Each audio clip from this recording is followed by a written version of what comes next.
Good morning, everybody, and this is your S&P 500 day trade setups for today. So, big question for us, what do we have here?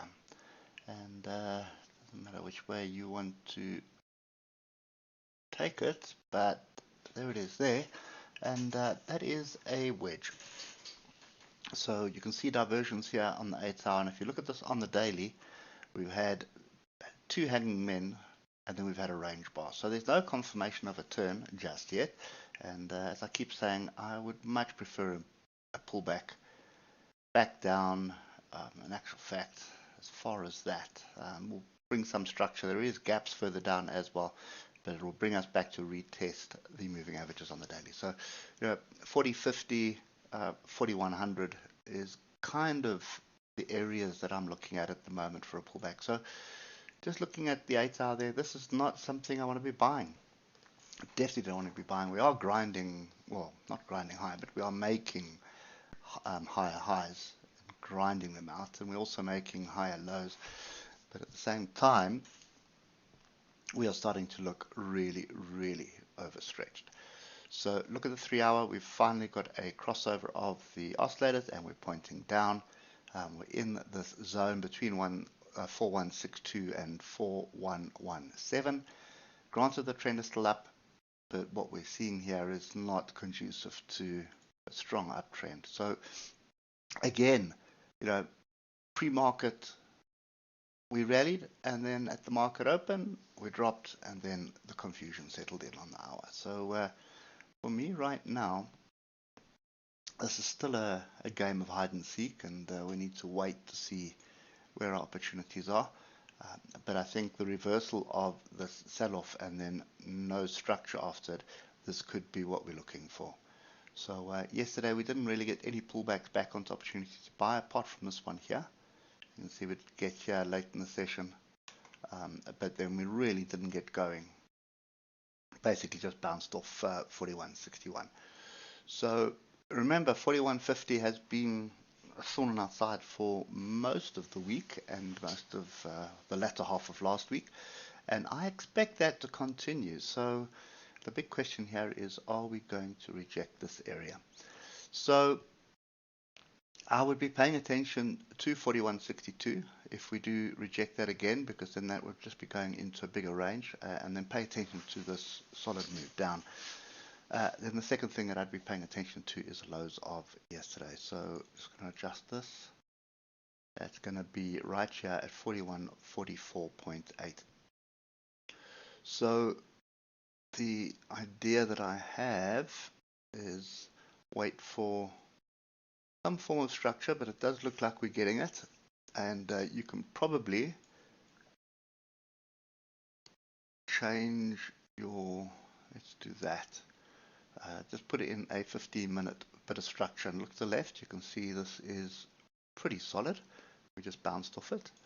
So what I'm looking for, and that's 4154. So I'm looking for a break, possibly a move all the way down to the 4144, and then back up to 4150, and a rejection of 4150. A rejection of 4150 will get me short, tight stop loss. And what I am gambling for, and I emphasize the word gamble, what I'm gambling for is a bigger move. And I'm just going to use one of these levels so that I don't dirty this chart. I'm going to gamble for firstly a bigger move down to 4123, then a test of 4100, and if that gives way, then I'm looking for 4080. That's kind of the view that I've got at the moment. Earnings are going well at the moment, so let's not get too far ahead of ourselves. This could just turn into a range. So in other words, just break the trend lines and then just bounce in these ranges for the rest of earnings. Or we wait for the FANG stocks and then basically move from there. But so far, so good on earnings.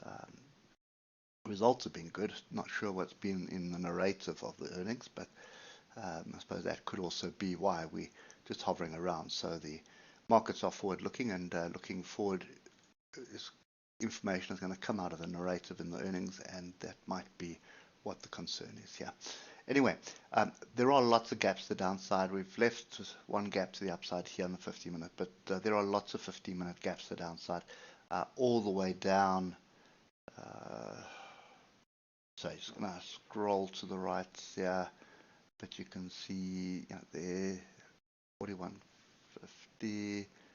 There's gaps down there at 4,000. See there, massive gaps at 4,000.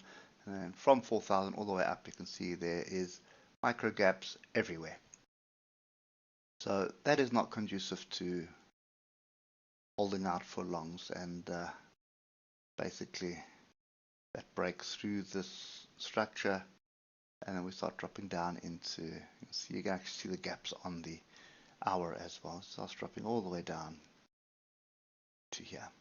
Okay, so gaps get closed more often than not, and when there's so many below, it is a warning sign. But anyway, this is what we're seeing on the hour. We've dropped, we've come back. It does look like a bit of rejection here. We're moving fairly swiftly to the downside. Last thing here is the daily bar from yesterday. It was a range bar, so bottom of yesterday, so yesterday's low at 41.44, 41.45 is critical. You get a close and a retest of that on a 15-minute chart, you can expect to move down equal to the height of the range, and that is going to take you to 41.23. So that's kind of my outlook for today. Not jumping in. Jumping in gets you burnt. Wait for the confirmation. Confirmation will happen either at top of this range here at 41.62, or it's going to happen right here at 41.54. Okay, and pay attention to 41.50. That is going to be the key level for us. Hope it helps, and we'll catch up with you tomorrow. Cheers for now.